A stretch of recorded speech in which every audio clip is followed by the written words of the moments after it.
mamma. 2, 3, 6, 7. 2, 3, 6, 7. 2, 3, 6, 7. Now notice the on 1 and on 2 stop, if you just remove the numbers, it's the same. I'm either stepping forward and then back to this neutral position, or stepping back to my right and then going back to this neutral position.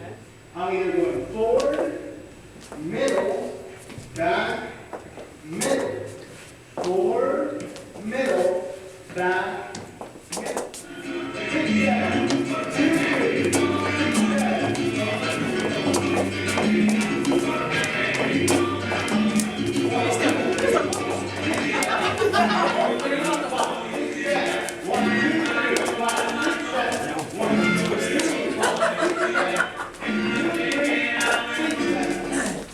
So to do a basic right turn.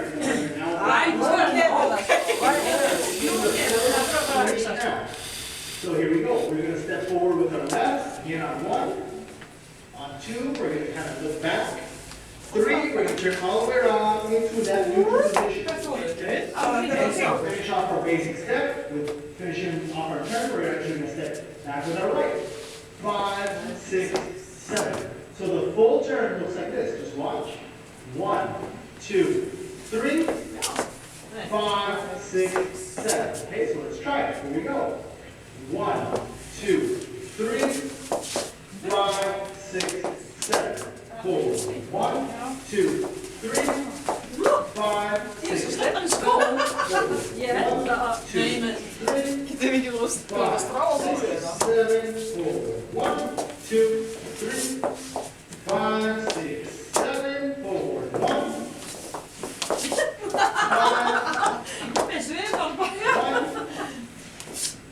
5. Do this about 10,000 times. Hopefully you won't fall. 5, 6, 7. 1, 2, 3, 5. Go. Run turn. 1,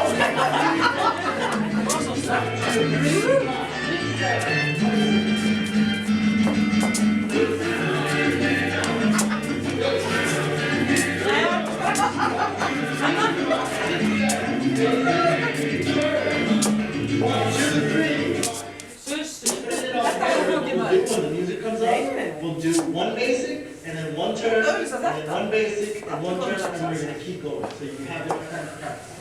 Here we go.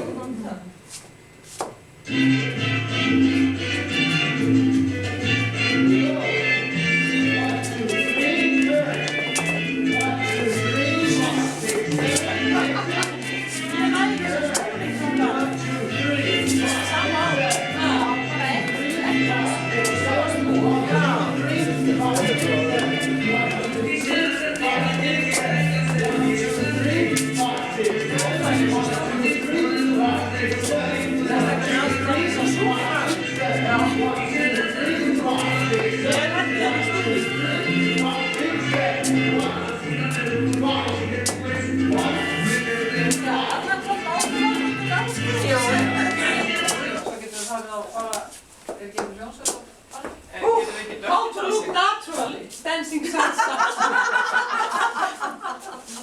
Ég vil vilja sjá. Við þurfum að læra það. Þetta var ekki svona natural. Oh, yes. Þetta var mjög lúnar eins og við sjálfstæðis. Við kunnum það. Hi, this is the Danskennsla podcast. My name is Anthony, and today I'm going to teach you a few ways to take your basic steps from beginner over to intermediate, and hopefully take your dancing to the next level. Okay, to get started, we'll work on our feet first. And if you've been dancing salsa for like 3-6 months or relatively recent, you'll realize that if you've gone to a lesson or seen some of our previous videos, the basic step they teach is something similar to this, where you go forward on your left, and you go back to this kind of middle ground, neutral position, and then you go back with your right, and then you go back to your left. So it looks like 1, 2, 3, 5, 6, 7, right? Now, that step is great to get anybody started, but when you start taking your dancing to the next level, you realize that this step is very restrictive because it doesn't allow you to add more styling to your basic step, and it prevents you from doing some of the more complicated moves, okay? For that, you're required to be able to travel more naturally, okay? So, and not only that, one of the things with this basic step for beginners is that when you first learn it, you may end up doing something where you add a bounce to this step. So not only are you also not bouncing, you may also force yourself to be taking bigger steps than you actually need, okay? So that's one very important thing, that whenever you do your basic step, okay, whatever it is, you don't want to add any bouncing to this step, because any movement you add to yourself, especially in partner work, gets transferred over to your partner. So if you end up bouncing, and then your hands end up bouncing, then the follow's hands will bounce, which will make her body bounce. And then, of course, that will maybe throw her off balance, or she might think it's an actual lead, okay? So the first thing you need to do is, work on the same basic step you've been dancing for, but then pick something, maybe in your office or in your home, some reference object in the foreground or background, and then try and do this basic step without having that bounce effect, okay? Make sure you pick something, and then as you step forward or you step back, you make sure that your body remains relatively on the same kind of horizon, the same line, or the same level, okay? So you don't see stuff moving up and down in the background or in the foreground. You can just quickly say, okay, boom, I'm remaining relatively level as I do this step, okay? That will start smoothing out a lot of the motions that you'll be adding in your styling.